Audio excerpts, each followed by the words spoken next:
Get started on the events. I just want to commend the community members of the Upper West Side.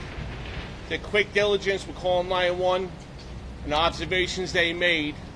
These actions by this community up here allowed our precinct officers from the 200 precinct to quickly apprehend who we believe to be the shooter, a firearm recovered, and no further incidents. At approximately 9:50 this morning on the corner of West 68 and Amsterdam behind me, we now know through witness accounts there was a dispute with 4 to 5 males, looks like in their teens. We now know that a firearm was displayed and discharged, shooting a 17-year-old victim multiple times. As this occurs, the 17-year-old runs approximately 2 blocks to his high school. 911 is called again. Ambulance responds. He's removed to a local hospital in stable conditions. I must add, this shooting did not occur within the high school at all. As this was occurring, through the help of the community, our 200 precinct responded quickly. They will apprehend the shooter in a yellow cab, approximately 1 block from this location, and a firearm was recovered. Here's the firearm right here.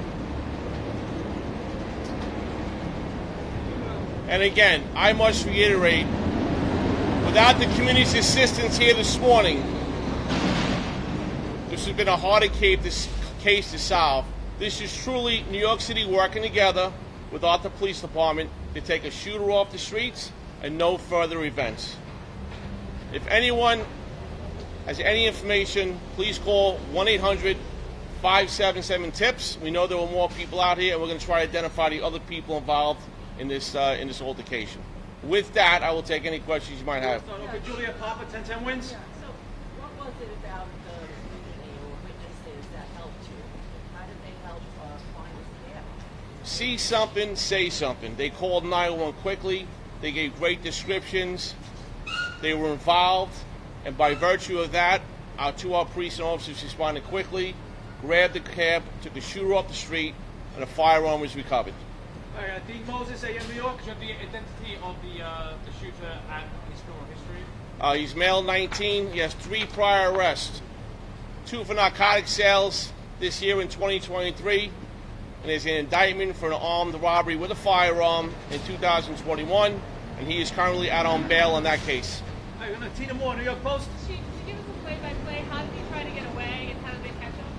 Well, he caught him through the witnesses. He hailed what we believe yellow cab, and he was caught a block away by responding officers from 12 precinct. Again, without the help of the people in the community looking, seeing, and saying something, this should be a harder investigation. All right, we're going to do 2 more questions. We're going to NJ Burkett from ABC 7. Thank you, Chief. Do you know what the motive was for the shooting, what the dispute was, what led up to it? No, all we know from witness accounts, there was a dispute of 4 to 5 males, teenagers, having a physical altercation. What the motive was, the detective squad will work through that as we speak. All right, last question from Rocco Parascandolo, Daily News. Chief, what did the victim say, if anything, to respond to all this? Right, our victim just got out of surgery. The detective squad will be speaking to him shortly when he recuperates. What's the relationship between the suspect and the victim? Unknown at this time. All right, thank you, everyone. Thank you. Sure, have a good day.